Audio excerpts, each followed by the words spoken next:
todos, yo soy Daga y bueno, en el vídeo de hoy, o en el libro de hoy, os traigo qué es la Ilustración de Kant. Bueno, este tomo que tengo aquí realmente es la crítica del juicio, que es la Ilustración y el conflicto de las facultades, ¿no?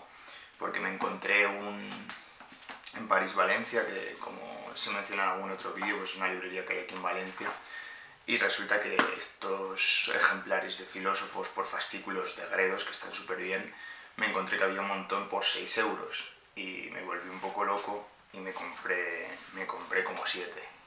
Y si no me compré más es porque había algunos que ya tenía, ¿no?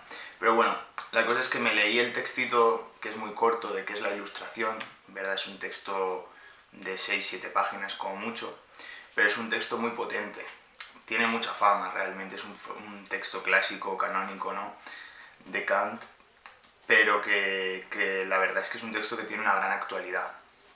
Obviamente en los tiempos en los que corrían de Kant, él lo que escribe en este texto tenía unas intenciones concretas, ¿no? Al fin y al cabo vemos que el texto de qué es la Ilustración también es como una llamada al pensamiento ilustrado, a la libertad y al pensar por sí mismo, ¿no? Pero digamos que las determinaciones que tiene este texto, la profundidad y ya os digo, y la intención de fondo, ¿no?, de Kant con este texto, yo creo que es totalmente actual. Es más, Foucault tiene un libro hablando sobre este texto, un libro que no me he leído, pero que algún día traeré al canal. Y bueno, por no irme por las ramas.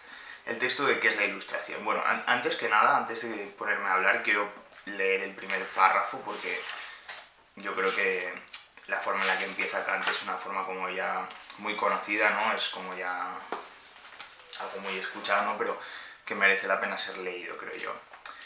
Empieza diciendo: Ilustración significa el abandono por parte del hombre de una minoría de edad cuyo responsable es él mismo. Esta minoría de edad significa la incapacidad para servirse de su entendimiento sin verse guiado por algún otro. Uno mismo es el culpable de dicha minoría de edad cuando su causa no reside en la falta de entendimiento, sino en la falta de resolución y valor para servirse del suyo propio sin la guía de algún otro. Sapere aude, ten valor para servirte de tu propio entendimiento. Tal es el lema de la Ilustración. Bueno, este párrafo ha sido muy famoso, ¿no? En plan, ¿cómo decirlo? La máxima de Sapere aude es harto conocida, ¿no? Y realmente en este párrafo yo creo que sintetiza las ideas de todo el texto, incluso yo creo que el espíritu ilustrado, ¿no? Al fin y al cabo, el hecho de comparar la Ilustración con salir de la minoría de edad, yo creo que es una metáfora magnífica, ¿no?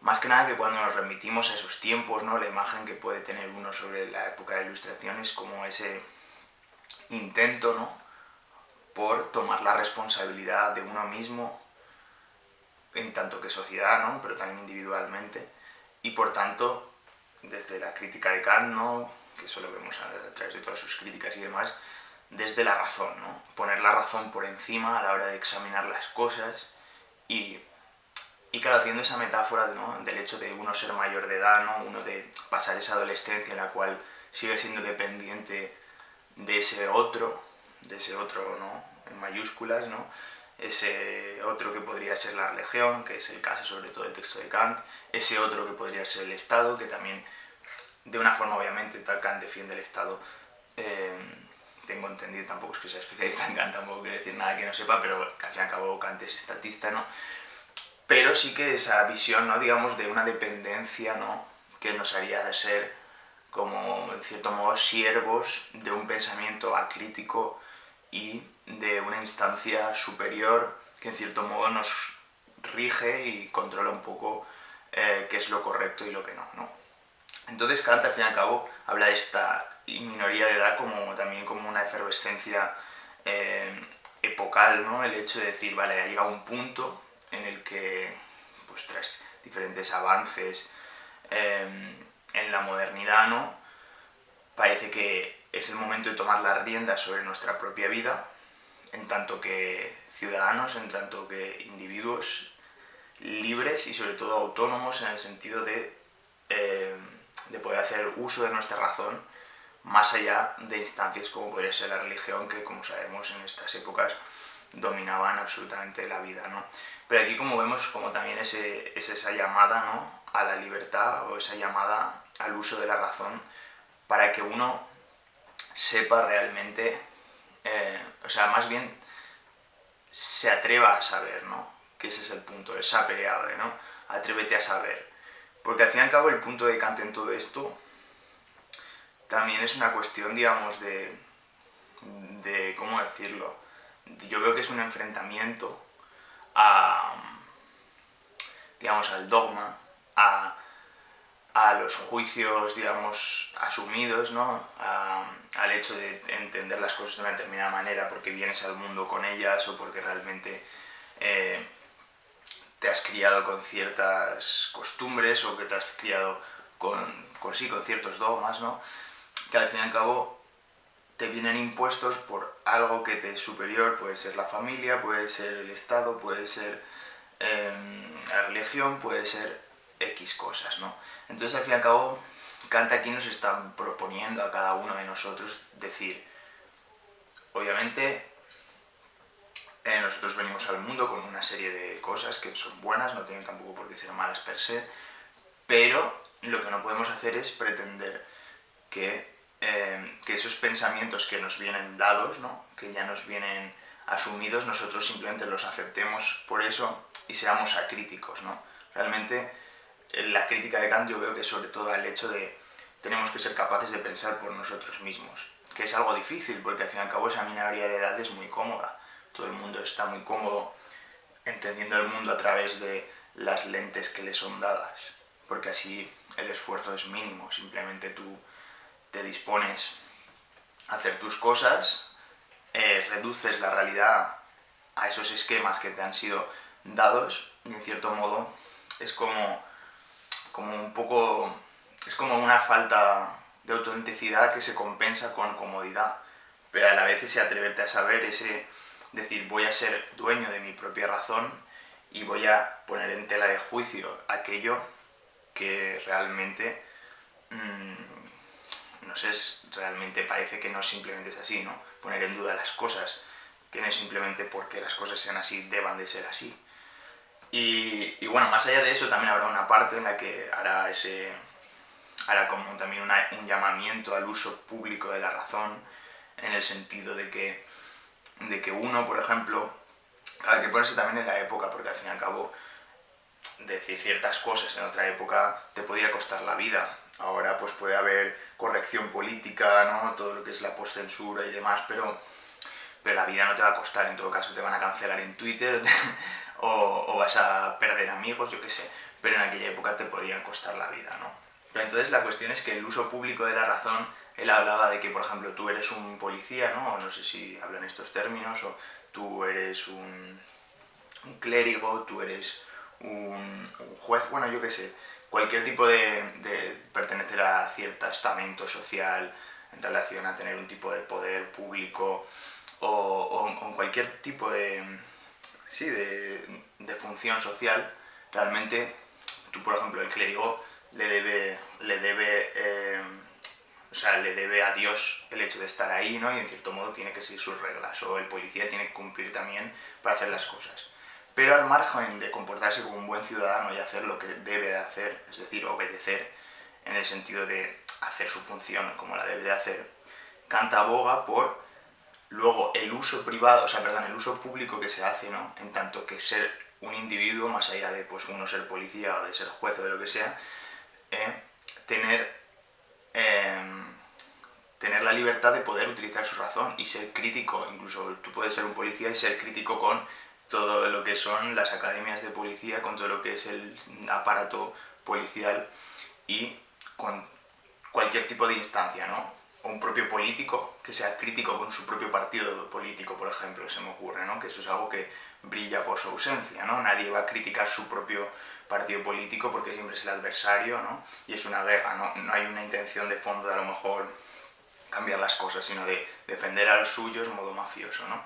Entonces yo creo que Kant también aboga de una forma muy idealista también, pero bueno, también es un proyecto positivo en el sentido de que aunque tenga cierto idealismo, en el fondo es algo a lo que la gente debería de aspirar, ¿no?, que el querer pensar por sí mismo y no simplemente aceptar que si yo soy policía tengo que comportarme de esta forma, o que si en mi partido político hay corrupción yo tenga que hacerlo también, porque, ¿sabes? No realmente asumir una serie de cuestiones por el hecho de que realmente es lo que veo en los demás o por lo que realmente es lo que hay, sino tener la conciencia crítica de decir, vale, ¿realmente esto que estoy haciendo está bien? ¿O realmente mis pensamientos acerca de esto están correlacionados con la realidad, en el sentido de que yo estoy conforme con esto? O más allá de que yo tenga que cumplir una serie de funciones, yo estoy conforme de que realmente esto deba ser así. Digamos, ser crítico en todos los aspectos, ¿no? Porque incluso al final del texto hablará también de un momento en el que dice: puede decir aquello que a un estado libre no le cabe atreverse a decir, razonad cuanto queráis y sobre todo cuanto gustéis, con tal de que obedezcáis, ¿no? Claro, eso sería como el estado ideal, ¿no? Un estado en el cual al Estado no le importase que nosotros razonásemos libremente y que pensáramos por nosotros mismos, más allá de que, o sea, siempre y cuando obedezcamos, ¿no? En el hecho de que cumplamos nuestras funciones sociales, por así decirlo, ¿no? Entonces, claro, eso es una cosa que a día de hoy también el tiempo, en algún modo, de algún modo le ha dado la razón a Kant en algunas cosas y en otras no, ¿no? Porque claro, en ese momento había una opresión muy grande a nivel religioso, gubernamental, ¿no? Y ahora pues vivamos en unas socialdemocracias también liberales, ¿no? Que al fin y al cabo tenemos la capacidad, por así decirlo, o la posibilidad de ser críticos, pienso yo.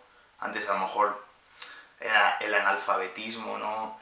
La presión externa a lo mejor era mucho más grande y no estaban a lo mejor las condiciones materiales como para desarrollar esa ilustración. Es más, el propio Kant dirá que no vivimos en una época, no sé cómo lo dice, que no vivimos en una época ilustrada, sino que bueno, la cuestión es que no están realmente. La propia ilustración o el estar ilustrado sería el hecho de llevar a sus últimas consecuencias y que todo el mundo fuera crítico, es lo que quiere decir Kant, ¿no?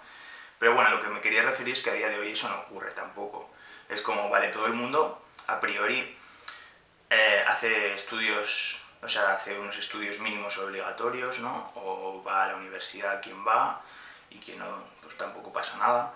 Pero la cuestión es que aunque la gente sepa leer, sepa escribir, tenga acceso a la cultura por bibliotecas, por internet, etc., la cuestión es que cuántas de esas personas, aún teniendo los medios para lograr el fin, que sería pensar por sí mismo, acaba pensando por sí mismo.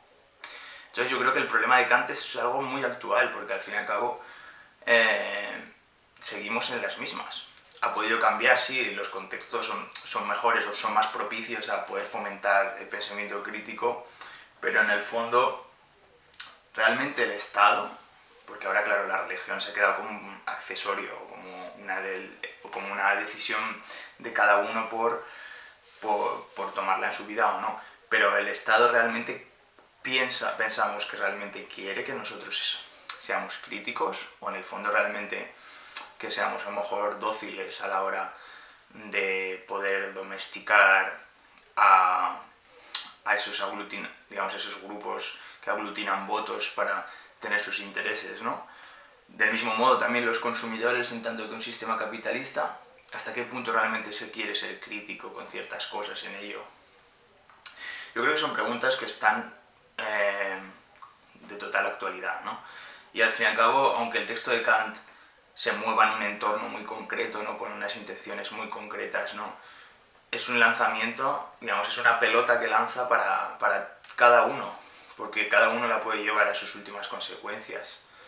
Y yo creo que al fin y al cabo ese, digamos, más allá del idealismo que hay de fondo en buscar una sociedad en la que todo el mundo pudiera hacer uso de su razón en un sentido crítico y de poder, digamos, apuntar a la crítica de ciertas instancias superiores y demás, yo creo que más allá de que eso sea idealista, yo creo que Kant está en lo cierto en el momento en el que apunta en eso, porque debería ser un telos al que llegar.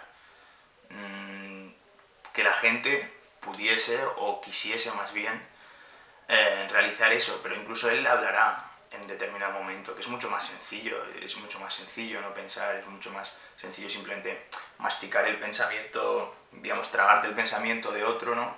Y asumirlo más que masticarlo tú y tener el tuyo propio, por así decirlo, ¿no? Eso dice, o sea, no lo dice con estas palabras, pero claro, ¿hasta qué punto realmente puede haber un cambio en esto? Realmente no es más el deseo de las personas que son críticas con las cosas, de cómo quisiesen que es el mundo, o realmente en el fondo la gente querría o desearía que las cosas fueran así, que todo el mundo quiere ser más crítico con las cosas, no lo sabemos. Yo pienso que no sé hasta qué punto realmente podemos hacer una sociedad en la que todo el mundo sea crítico, porque pareciera también que es como una tendencia de ciertas personas a lo mejor a reflexionar, incluso reflexionando, ser críticos reflexionando, porque no por reflexionar la gente es crítica, también implica a lo mejor ser versátil a la hora de asumir ciertas premisas, no quedarte en una, estar siempre luchando contra la posibilidad de estar equivocado y ante la posibilidad de no tener a lo mejor una verdad absoluta, que nunca se tiene. Pero bueno, más allá, digamos, de estas divagaciones que estoy poniendo en el aire, que yo creo que son necesarias, porque ya os digo, en verdad, el texto son 7 páginas, pero son 7 páginas muy intensas, con un valor, vamos, enorme, y que recomiendo fervientemente a todo el mundo. Así que bueno, nos vemos en el próximo vídeo. Chao.